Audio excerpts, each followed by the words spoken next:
Good evening all of you. आज अपन पढ़ेंगे ए old age care, मतलब ओल्ड एज में आप किसी पर्सन की केयर कैसे कर सकते हो, है ना। ओल्ड एज केयर के मतलब होता है कि आप जब वृद्धावस्था के लोगों की केयर करते हो तो उसको आप क्या बोलोगे, ओल्ड एज केयर बोलोगे, है ना। आयु बढ़ने के साथ साथ शरीर में होने वाले भौतिक मानसिक परिवर्तन, process of ageing, physical psychological changes आते हैं। जैसे जैसे आपकी एज बढ़ेगी वैसे आपका जो मेंटल होगा और आपका जो फिजिकल होगा वो क्या होगा, डिक्रीज होगा। मनुष्य के जीवन काल की जो अंतिम अवस्था होती है वो कहाँ से प्रारंभ होती है, 60 वर्ष से कहाँ तक चलती रहती है, 100 ईयर तक, है ना, 100 वर्ष तक। उसके बाद में शारीरिक परिवर्तन क्या आते हैं, उसकी जो मांसपेशियां होती है उसमें क्या आ जाती है, कमी आ जाती है। उसकी जो देखने की क्षमता होती है वो थोड़ी कम होने लगती है, उसको कम सुनाई देता है, शारीरिक असंतुलन हो जाता है, त्वचा में झुर्रियां पड़ जाती है, उसकी जो सोचने की क्षमता होती है वो थोड़ी कम हो जाती है, शारीरिक कार्य क्षमता घट जाती है, तथा जैविक चिन्हों में क्या आ जाते हैं, परिवर्तन आ जाते हैं। मतलब जो वाइटल साइन होता है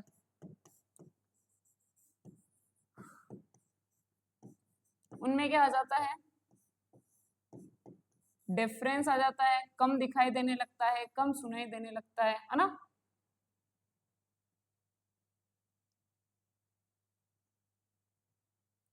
वाइटल साइन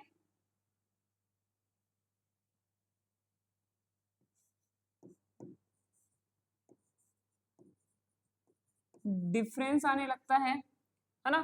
सोचने की क्षमता, मतलब जो लर्निंग कैपेसिटी होती है वो क्या हो जाएगी, कम हो जाएगी। उसकी जो शारीरिक क्षमता है, फिजिकल एक्टिविटी जो भी करेगा वो, है ना, वो बूढ़े होने के बाद क्या हो जाती है, कम हो जाती है वृद्धावस्था में, है ना। उसके बाद में उसका जो बैलेंस होता है वो कैसा हो जाएगा, अनबैलेंस, है ना। और उसकी जो स्किन होती है,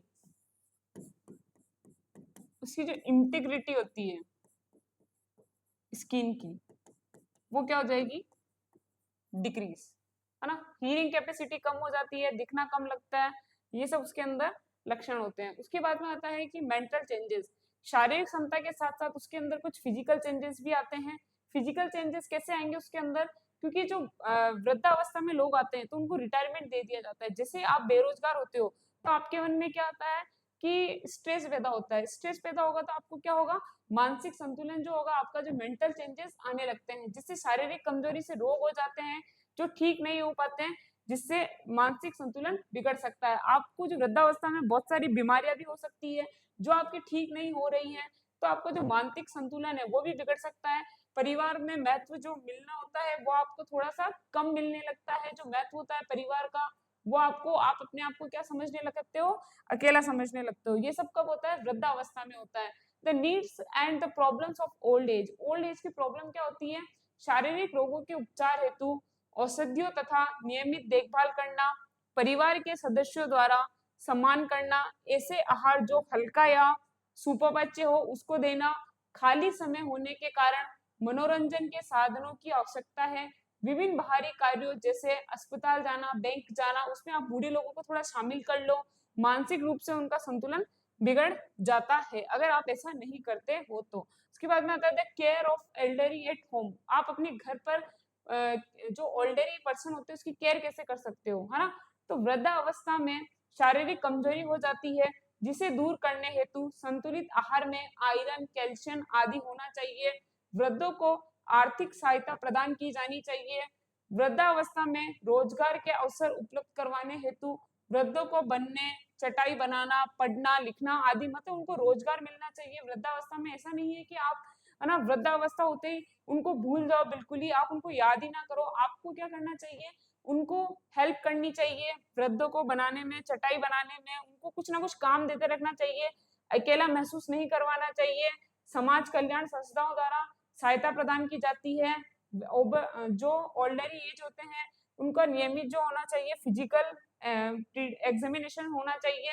उसके बाद में आएगा the rehabilitation and the agency of the caring elderly, वृद्धावस्था के कारण होने वाली मनोवैज्ञानिक, सामाजिक, शारीरिक व आवश्यक जो पुनः स्थापित किया जाता है, ऐसे प्रयास किए जाते हैं जिससे उन्हें वापस पूर्वावस्था में लाया जाता है कि नहीं, अभी आप में और शक्ति बाकी है, अभी आप बहुत कुछ कर सकते हो। मतलब उनको क्या करना, मोटिवेट करना।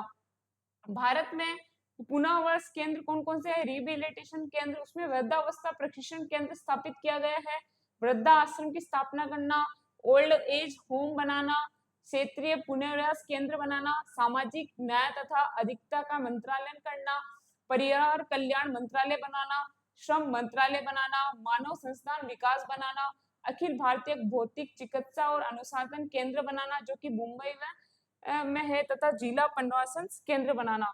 उसके बाद में आता है वृद्धावस्था में जीवन के लक्ष्यों की पूर्ति नहीं होने पर जीवन के इस काल में अधिक निराशा होती है, क्योंकि इन लक्ष्यों की पूर्ति ना तो समय पे हो पाती है, ना ही समय के बाद हो पाती है। अतः ना ही श्रम करने की क्षमता होती है, ना ही कोई समाधान होता है इनके पास में, है ना। तो वृद्धों को उचित मान सम्मान प्रदान किया जाना चाहिए, तथा जो ओल्डर पर्सन होते हैं उनका अनुभव का उपयोग करना चाहिए नई पीढ़ी को, जिससे जिससे ओल्डर पर्सन को लगे कि हमारा भी महत्व है ना। ये सब ओल्ड एज के अंदर होना चाहिए।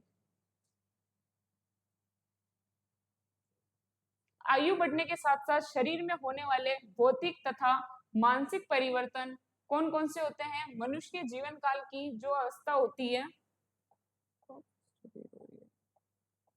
चलो, आपको समझ में आया कि ओल्ड एज में आप क्या क्या करोगे, ठीक है।